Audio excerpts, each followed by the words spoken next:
Hello everyone, and welcome to the ATRA 62TE update webinar. My name is Mike Souza. I'll be presenting today's webinar. First off, I'd like to thank Seal Aftermarket Products for sponsoring the webinar. They made it available to everyone for free so you don't have to be a member. Anyone can log in and view the webinar for free.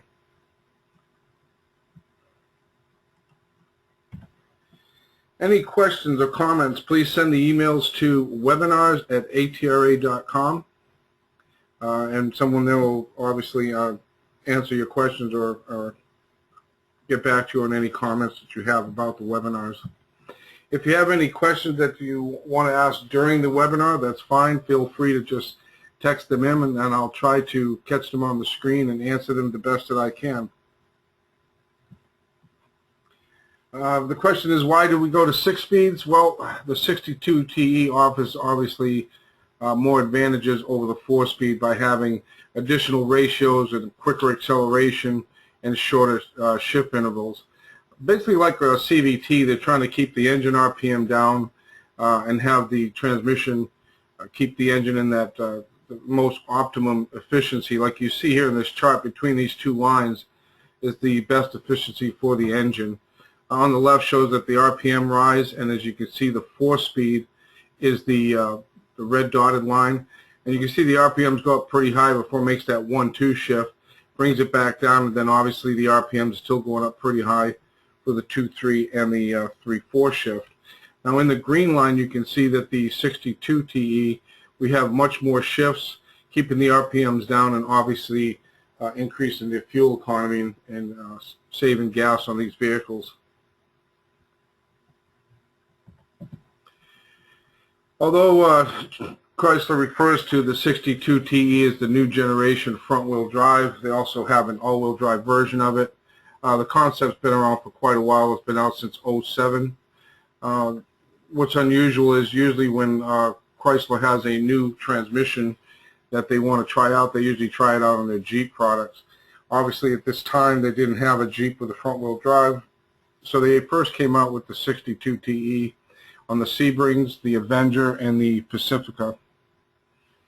Now what they wanted to do is take a reliable 4-speed transmission, their 41TE, and kind of work off that concept. What they've done is they've taken that same main case and the same input from the input shaft all the way to the transfer gears. That part of the case is basically the same. What they've done is they've split the pinion drive. In other words, the final drive has like a double ratio. It can either be underdriven or actually be a direct drive. Although this is called a 6-speed, there are actually 7 forward speeds. There's a 4th gear prime ratio that's used basically during the 6-4 downshift. When these units make upshifts or downshifts, a lot of times, and we'll talk about that a little bit more as we go along, but it's a double swap shift. There's 2 components coming on as 2 are coming off. The reason that they have the 6-4 kickdown using 4th gear prime is they want to try to prevent having to do that, so it prevents that double swap component shift. The ID tag you'll find here on the top of the bell housing. Now if that tag is damaged or it gets washed off in the parts wash or anything like that, the PK number that we would need off that right here, what we're talking about, it can also be located right here in the corner of the case. So if we lose the tag or the tag becomes damaged, we have the PK number actually embossed right there in the case. It's going to be important if you're working on one of these that you want to make sure that we're ordering the right parts for it. So you're going to need that ID number. First thing we're going to notice on the outside is that there's 3 different, 3 speed sensors that we didn't have on the 41TE.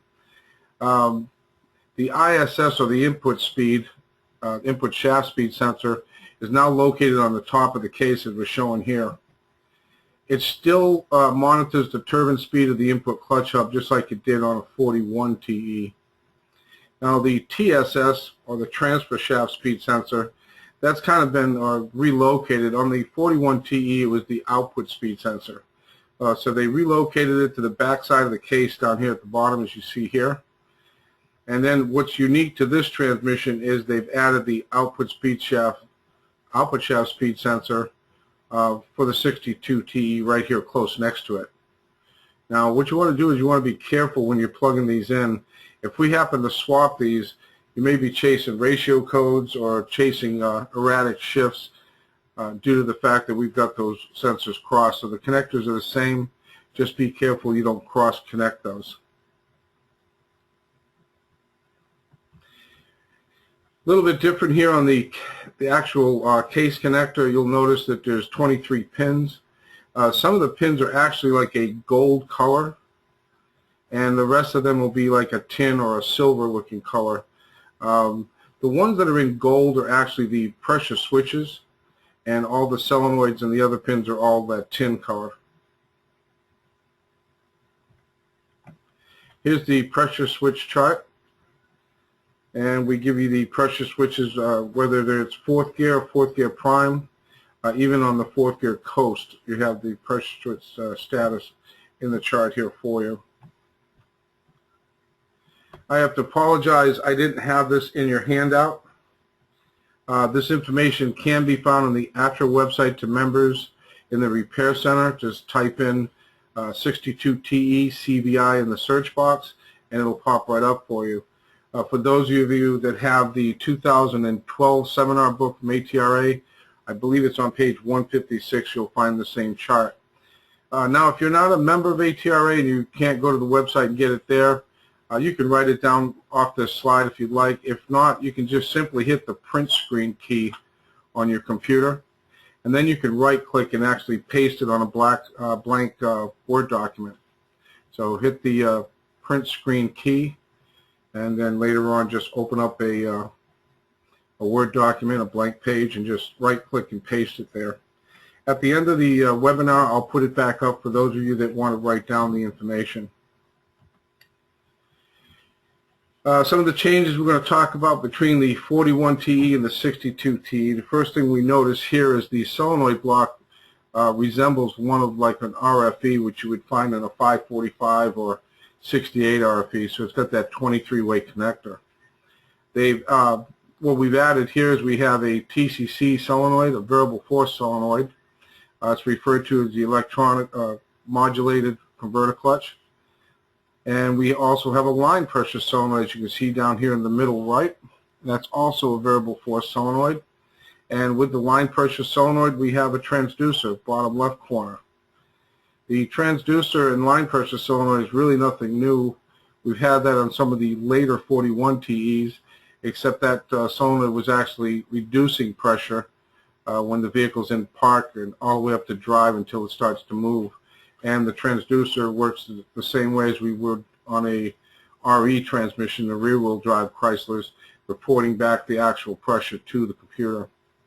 And then at the very bottom you can see we have a different type of range sensor on this transmission. A couple of changes in the valve body.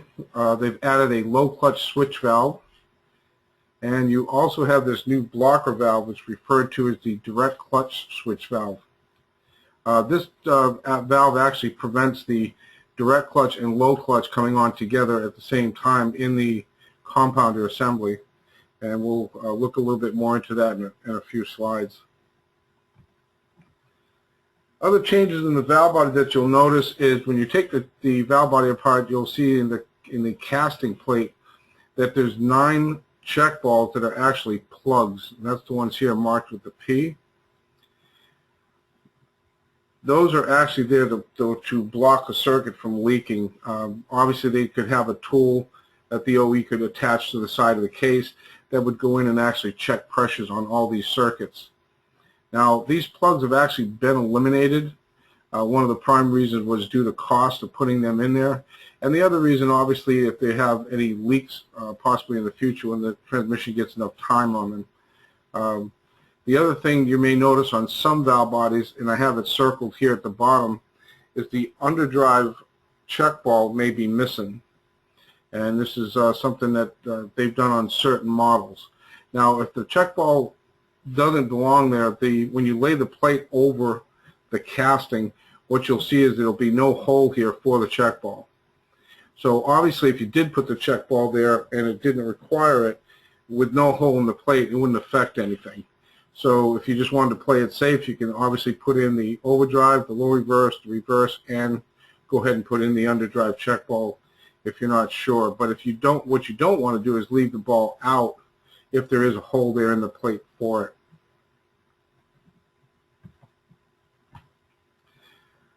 One of the first things you'll notice if we remove the valve bodies, you'll find these transfer tubes. These tubes will supply oil to the underdrive compounder assembly. Now you'll see here in the diagram they show 3 O-rings on the tubes, and there's 3 on the other side also. You want to be careful when you install this. We don't want to nick or cut those rings or damage them and cause any leaks in these areas. Put plenty of assembly lube on them, and just be careful as you actually put the tube back in on assembly.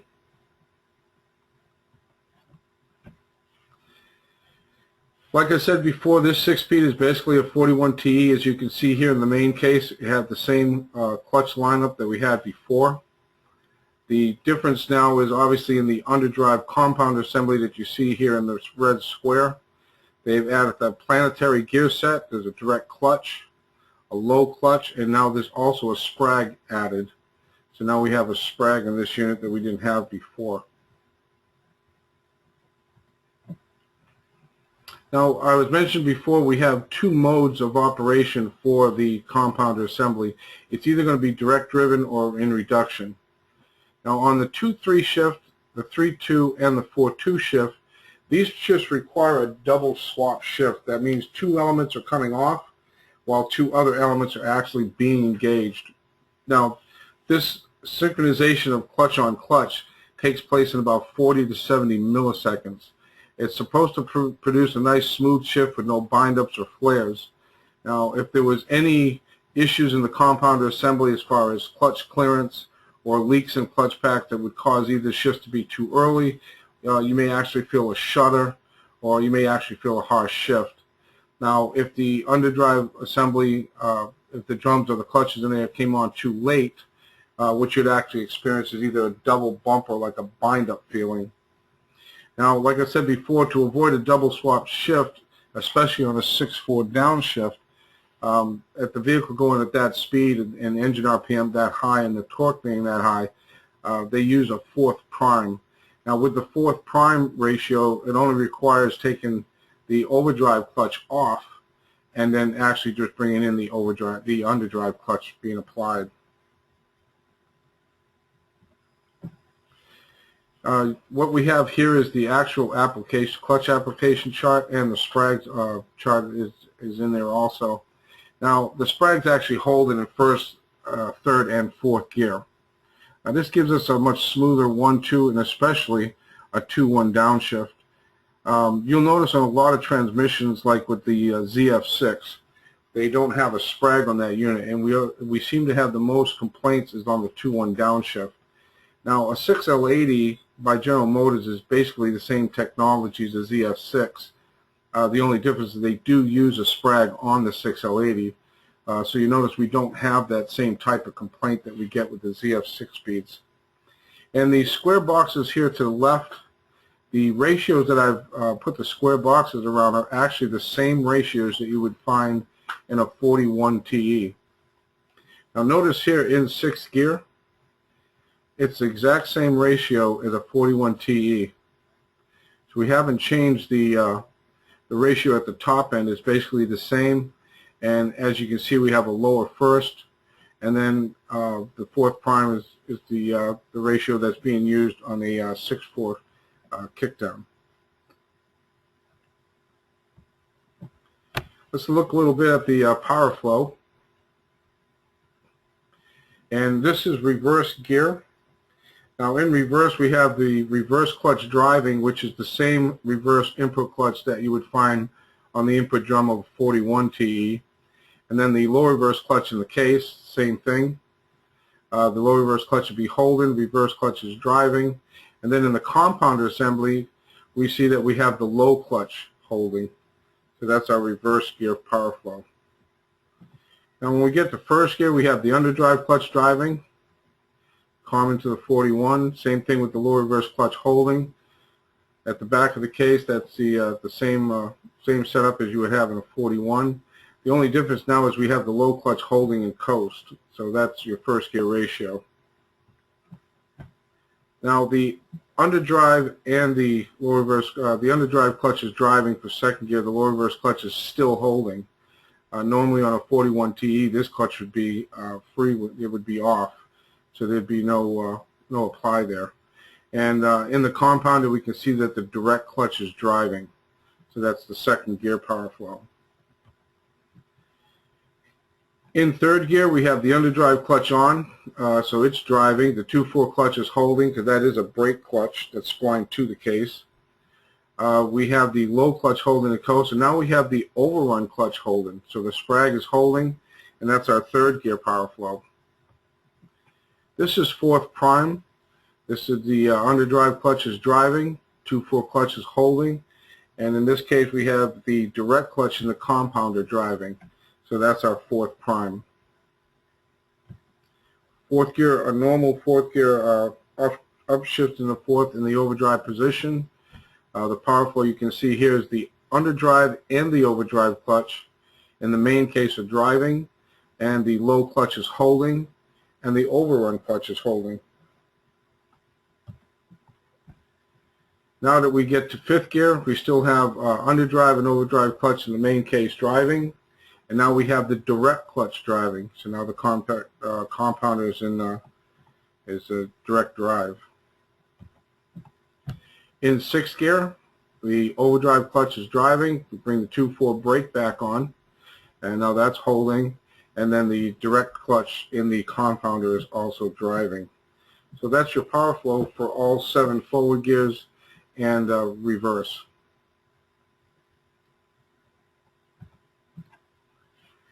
When it comes to taking this transmission apart, like any transmission, I always like to take the valve body off and check and see if there's anything in that area that could prevent like the pump from being removed on certain transmissions, things like that. You'll find here that we have to remove the valve body to get these tubes out, because these tubes are directly fed right into the compounder itself. So before we go pulling the compounder out, we have to have the valve body and these tubes out, and then we can go ahead and remove the snap ring. Now you don't have to remove all of these bolts, and we're going to show you why in just a second here. To remove the compounder as one assembly, you just remove enough bolts to put an adapter plate on to get it out with a slide hammer, and you can gently tap it out with a slide hammer. As it comes out, you want to support the weight of it because it's pulling it out in one assembly. This is the OE tool number for it, the Miller tool 9908. You don't have to have that tool.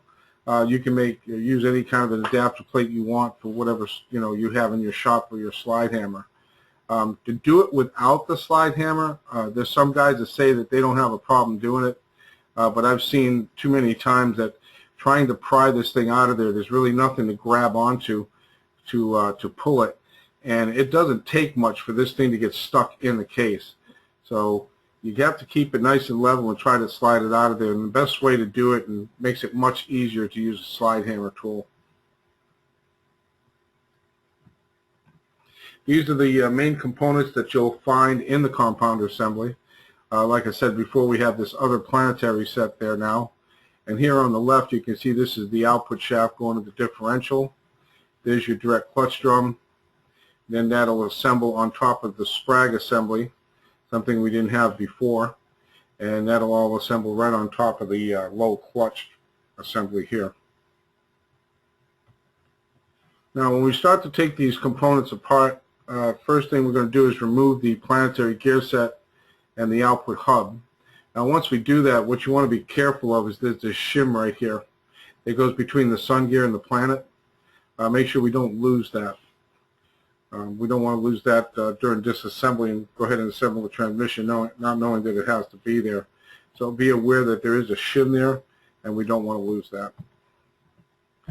Now once you get the planetary assembly off and we get the shim put aside, you're going to need a couple of small picks or or small screwdrivers to get inside here to actually open up this retainer clip. We have to take the retainer clip off, and there's 3 tabs on the retainer clip that face downward.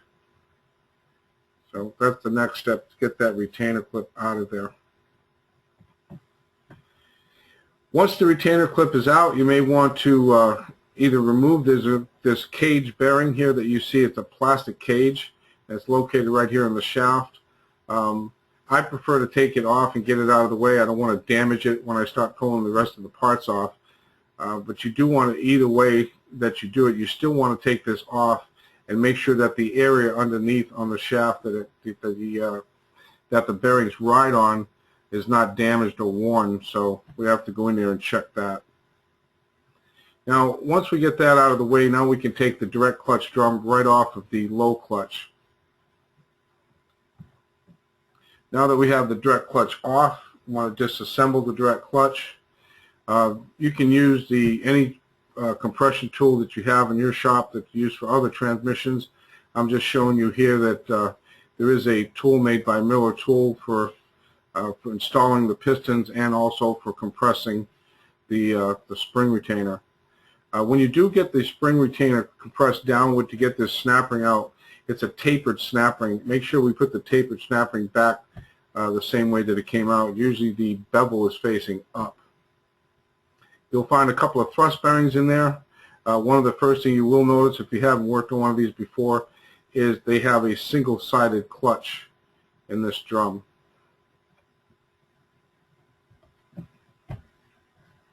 Now, once we get it reassembled, notice here they're holding this in a vise. They're using some rags here, or you can use rags, wood, or whatever you'd like. I don't know if I would want to put this in a vise. I would be very careful in this area because, like I said before, this area here, when it slides back into the case, is pretty much of a tight fit. So you don't want to distort this area or put any dings or anything in there that can make it real difficult to get it back together. One of the other things I wanted to point out here is I always like to air check with like 30 psi of pressure.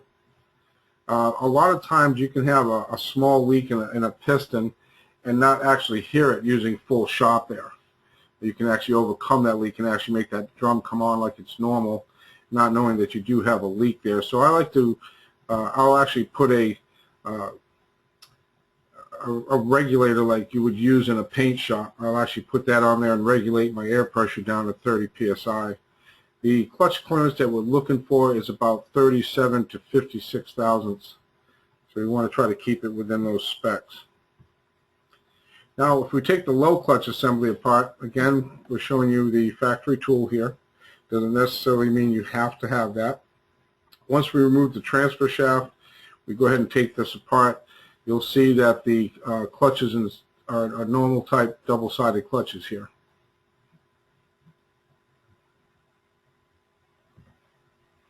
Again, we're air checking this drum. We're using 30 psi pressure.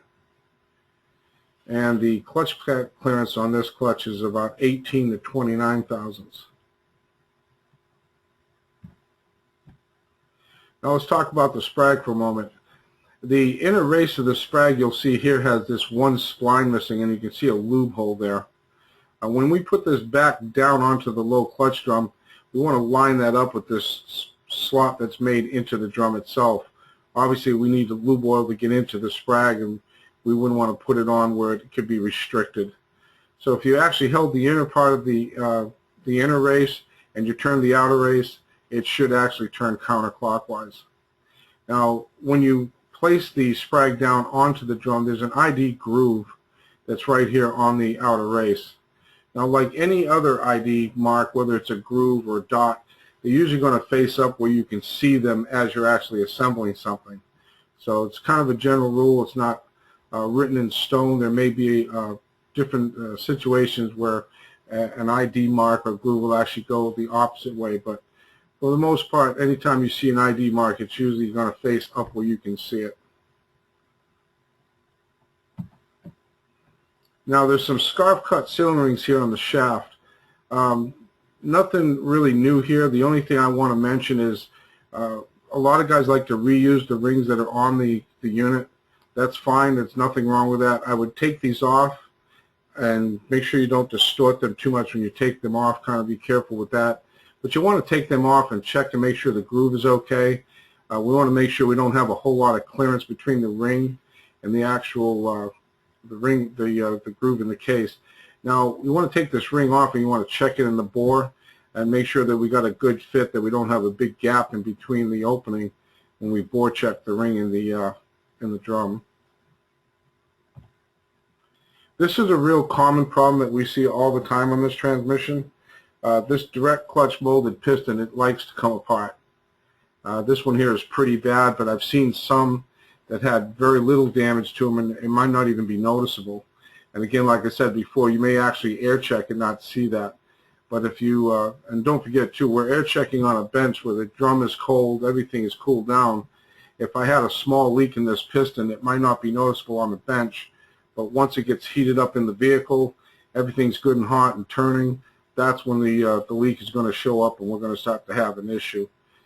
To me, a molded piston is just like any lip seal on any transmission. I mean, if this was just a regular steel piston or an aluminum piston with a lip seal, I'd be changing it as a part of the rebuild. So the procedure here is you should change the molded pistons the same way. Now the torque converter is kind of a weird looking thing. When you put it next to the 41TE, you can see that it's what they call a Squish Design. And I'm going to explain that in just a second. But obviously side by side you can see there's a tremendous difference between the two of them. Now this is what they mean by the Squish Design, or what they call an elliptical torus. The 41TE, like most converters, is perfectly round. And when we get into the Squish Design, it's actually an oval shape. So they're doing this to try to conserve space, to make things smaller, to fit into smaller vehicles, for more fuel economy, get weight off the vehicle. So they're making this stuff smaller, and it must have been pretty tough for the engineers to come up with a converter in this shape to keep it balanced and working efficiently. So I just wanted to point that out. There's the round torus on the left, and then you have the elliptical on the right. Same thing with the pump. That's a Squish Design also. You can see it's much flatter than the 41TE.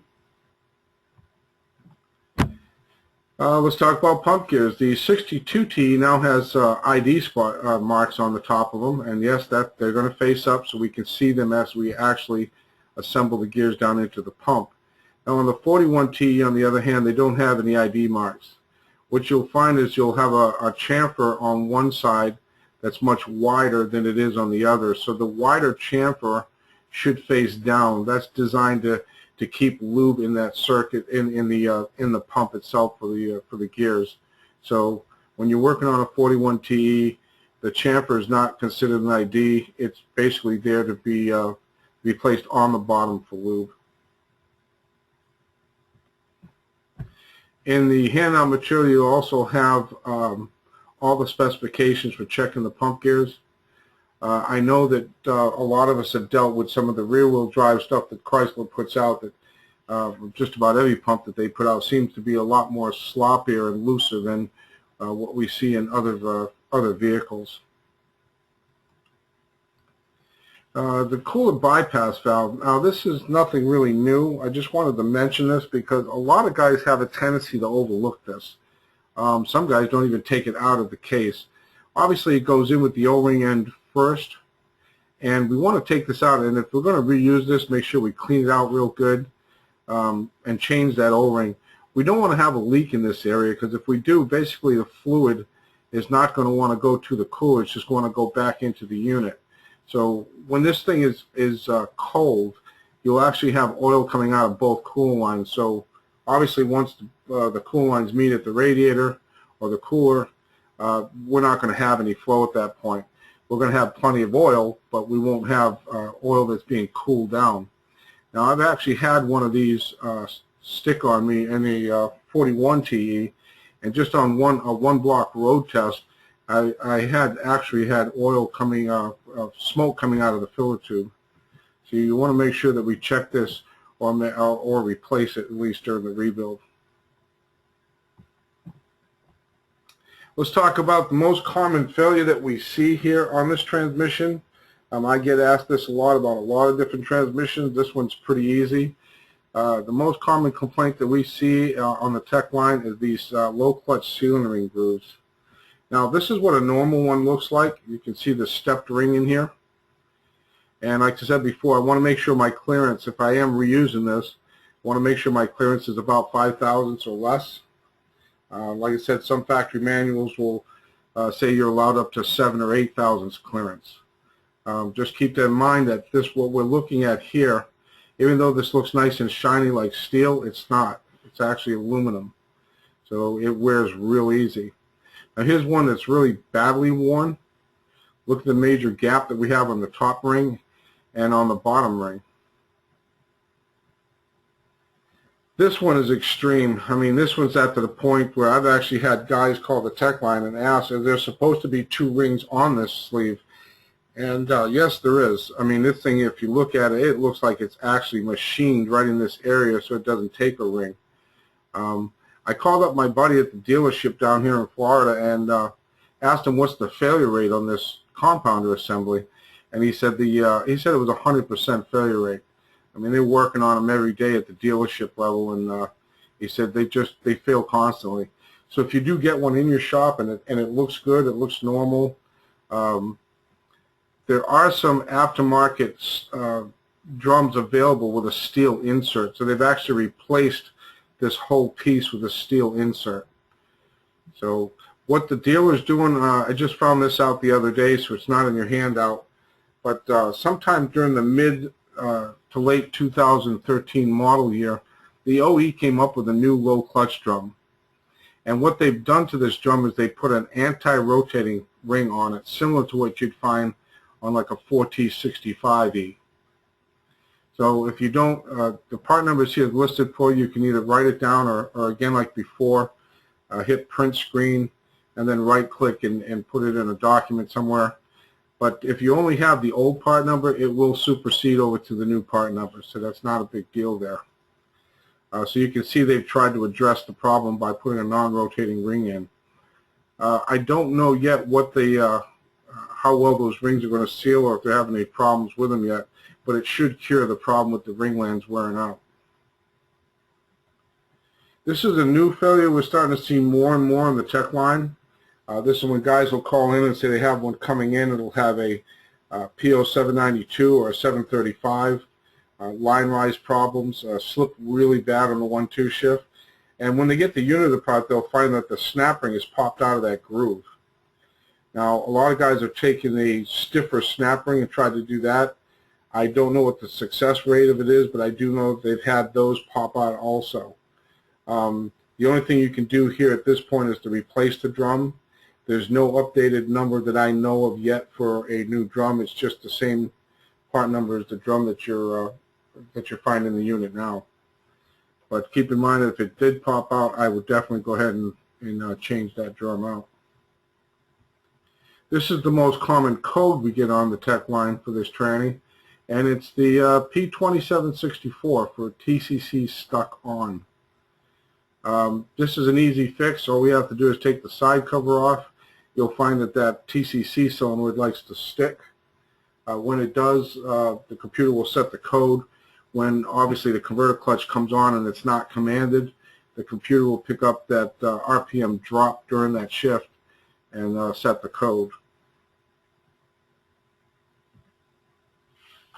First time build error, and I've seen it happen even if it wasn't the first time, but it's very common to get a call on the tech line that they rebuilt the transmission and then all of a sudden it lost 4th and 6th gear, and then when it goes to failsafe it doesn't want to shift because it doesn't want to go to 3rd because it actually lost 3rd, and that's in the 3rd gear is in the limp mode. Now you see this little tube that we have right here. Now there's a slotted opening at the top of this tube. Now if you were to put this in upside down when the oil's trying to come down the worm track to get into the 2-4 clutch, you're actually going to block it off with this end of the tube. So we actually need to install it the way you see here, which is the correct way. So now the oil can travel down the worm track, go down to the slot, and apply the clutch. So this is a very common error on the first time rebuild. So we just wanted you guys to be aware of that. And also on this page you have the ID of all the accumulators.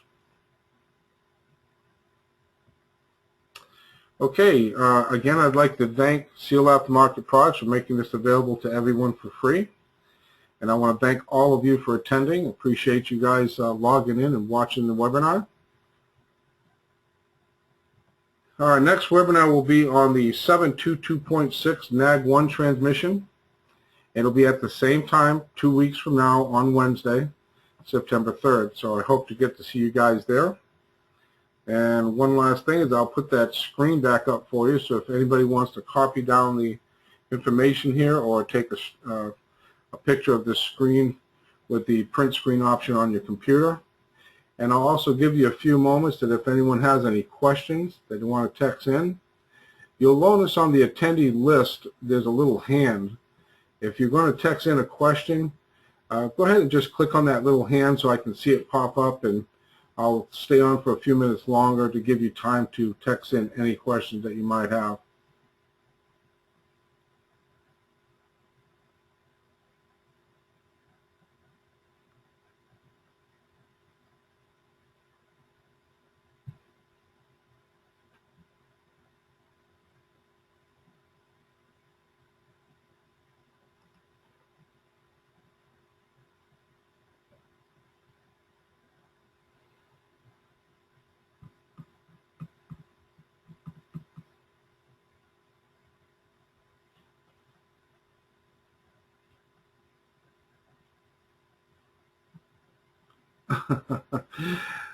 Paul is asking me, how do I skin a deer? Well, I'm not a hunter, so I don't think I could possibly answer that question. If you want to know if you can get this on paper form, the PDF file that you've downloaded, the handout material, you can. It's only a few pages. I believe it's only about probably 50 pages or less. You can just go ahead and print that right out on your printer in the office. We don't actually put this in a binder, not that I know of anyways. I know that I just turned in a PDF file of the actual PowerPoint, so that's what you guys have. Thank you, Paul. Appreciate it. Said I did a good job. Thank you very much, sir.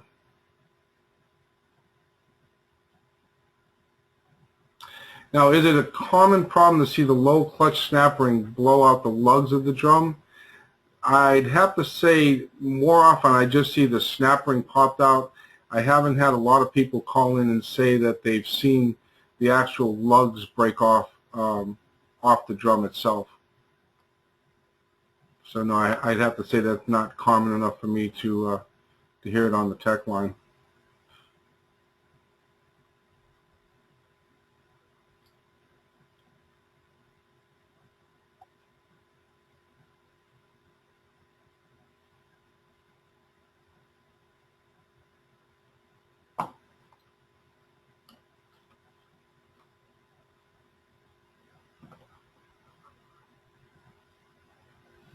Oh, so I see Tim's asking again on the lugs breaking off.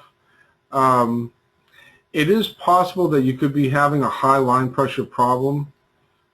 Make sure that we don't have any codes on the engine side, especially anything that has to do with engine load that could possibly want to command high line pressure. There is a line pressure tap. It's right at the bottom of the side cover. You'll see a fitting that you can remove and check the pressure. You may want to go ahead and check that before releasing the vehicle.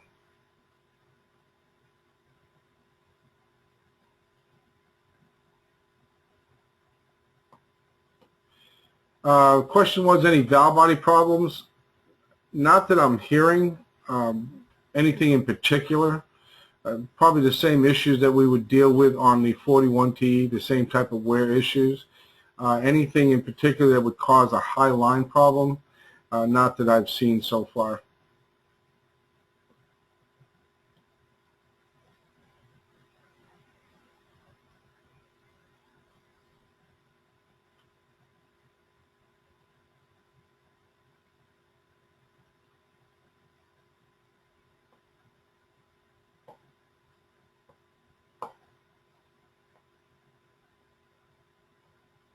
You know, it's a good question about the valve body wear.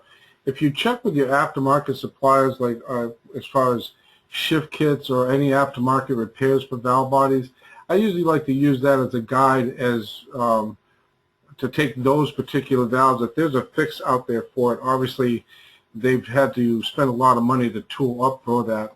So that would be something I would use as material to guide me as to what valves to take out and look at the bores and see if there's any problems in those areas.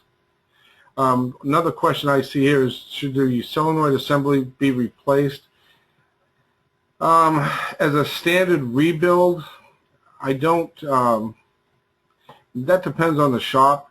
I'd be more inclined to, if obviously if I've had one that's got catastrophic failure, a lot of metal and a lot of debris in it that might get into the solenoids and cause restriction, I'd be more tempted to take the solenoid body apart and look at it, see if I can clean the solenoids out myself. I always, when if you're selling a job on one of these and you're really not sure if you're going to need the solenoid assembly or not, I always try to price that rebuilt one in, or something of, even if it has to be a new one, I always try to keep enough room in the repair to at least try to rebuild theirs. What I used to do on the 41 TEs is I used to charge to rebuild their solenoid block, so it would cover me if I had to replace it. You should be able to get the kits that you could take the solenoids apart and clean them out. Then obviously if I still had a problem with the solenoid block, I've already charged enough to rebuild theirs that I can go ahead and replace it with one. That's just what we did in my shop anyways.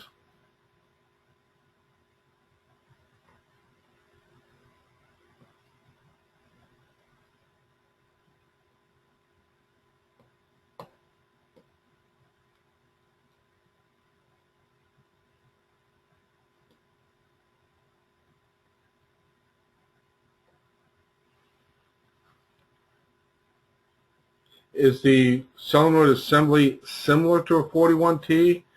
No, it's quite different. In the beginning of the handout, you'll see where I show you the solenoid assembly. It's very a lot closer to like a 45 or 545 or a 68 RFE.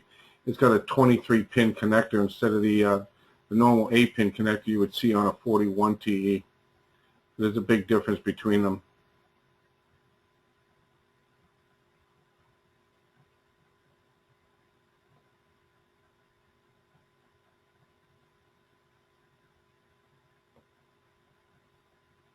The pressure switches are all part of the solenoid body.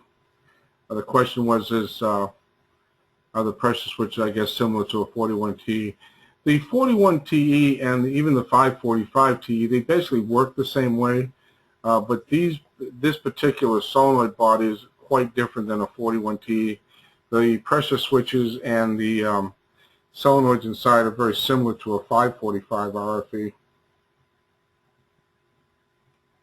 So if you've ever taken one of the 545 RFE solenoid bodies apart, it's probably a lot closer to that than you would see to a 41. You're very welcome, Tim.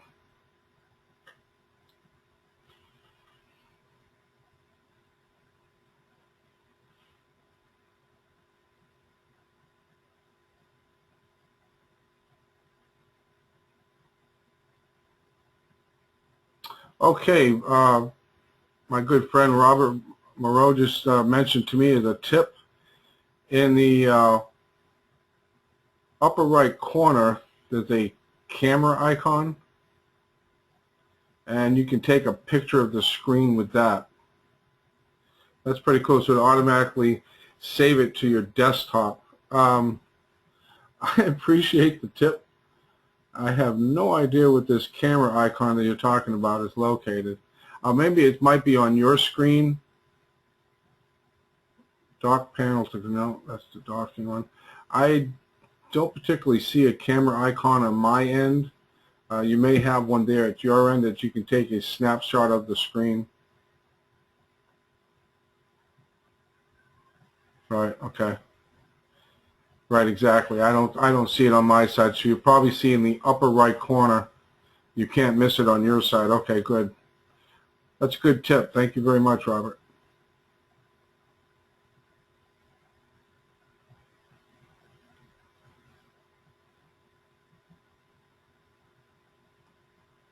So that's another feature that we can use to actually save a screenshot instead of using print screen.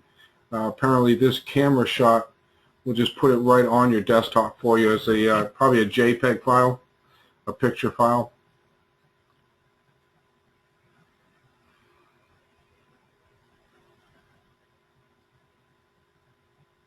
Oh, it comes up as a BNP file. Okay. Oh, that I just realized that once I read BNP, you meant a bump file. I call that a bump file. Yeah, it's a picture file. That's good. Okay, I think I'll probably add that to the next seminar piece. If I have to add in a good way to take the screenshot is to use that little camera shot. Very good. Thank you.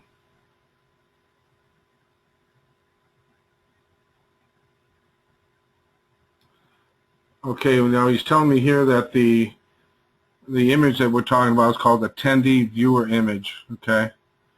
And that would be the name on the text file. All right, cool.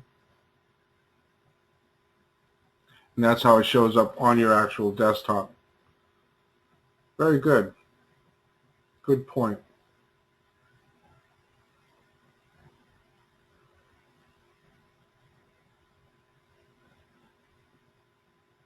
Well, okay, I guess that about wraps it up. I don't see any more hands going up for more questions. Again, I want to thank everyone for attending, and I hope I see you in a couple of weeks at the next webinar that we're doing. Thank you guys very much, and I'll have a good day.